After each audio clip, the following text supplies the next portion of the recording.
Olá, pessoal. Desde os tempos antigos até os dias de hoje, o suicídio ele tem marcado a história da humanidade. E se você quer entender como a história do suicídio nos ajuda a enfrentar desafios modernos e aprender a apoiar quem precisa, continue assistindo. Porque falar sobre suicídio pode salvar vidas. Eu sou Kathleen Lima, psicóloga, doutoranda em psicologia, e há mais de 6 anos ajudo pessoas a cuidarem das dores da sua história com afeto e ciência. Desde os tempos mais antigos, o suicídio ele tem sido registrado na história da humanidade. Só que os motivos e as maneiras como ele era visto mudaram bastante ao longo do tempo. No passado, muitos povos viam o suicídio como algo ligado à honra ou a uma forma de escapar de situações insuportáveis, como a escravidão ou a opressão dos colonizadores. Um dos casos mais conhecidos sobre o suicídio na história é o caso de Judas Iscariotes, o apóstolo que traiu Jesus. Após entregar Jesus às autoridades em troca de 30 moedas de prata, Judas se encheu de remorso. E, segundo a Bíblia, ele não conseguia lidar com o peso da sua ação e, em um ato de desespero e de culpa, ele tirou a própria vida. E esse é um dos exemplos mais antigos que conecta o suicídio a uma culpa e ao arrependimento, temas que continuam sendo muito estudados em relação ao comportamento suicida. Na Grécia Antiga, por exemplo, o filósofo Sócrates ele foi condenado à morte e ele acabou tirando a própria vida.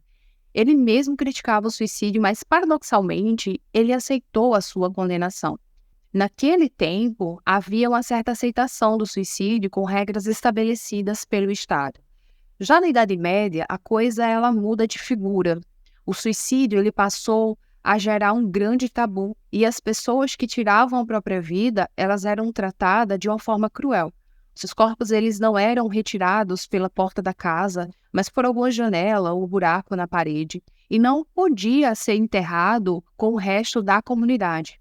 Até que em algum momento, com a influência de Santo Agostinho, o suicídio ele foi considerado um pecado grave.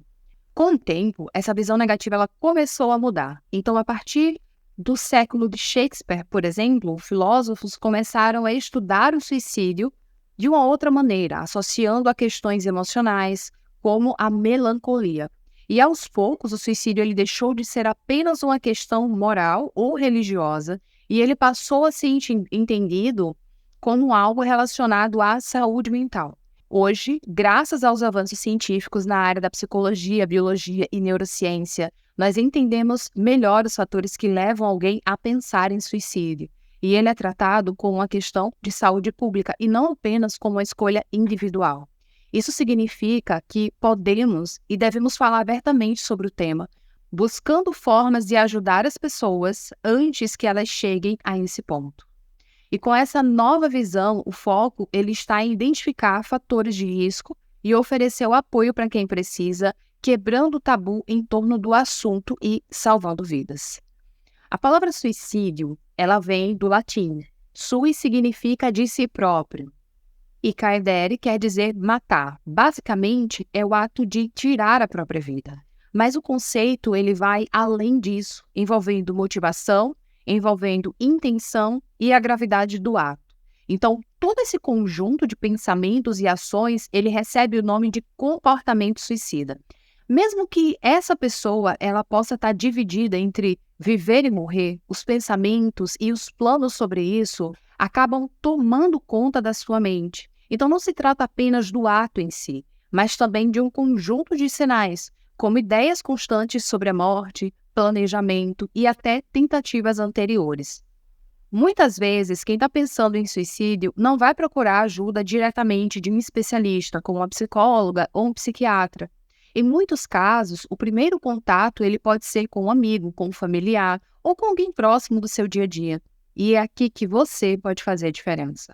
Saber identificar sinais e oferecer um apoio pode ser crucial para salvar uma vida. Então, não é necessário ser um profissional de saúde para perceber que algo não vai bem.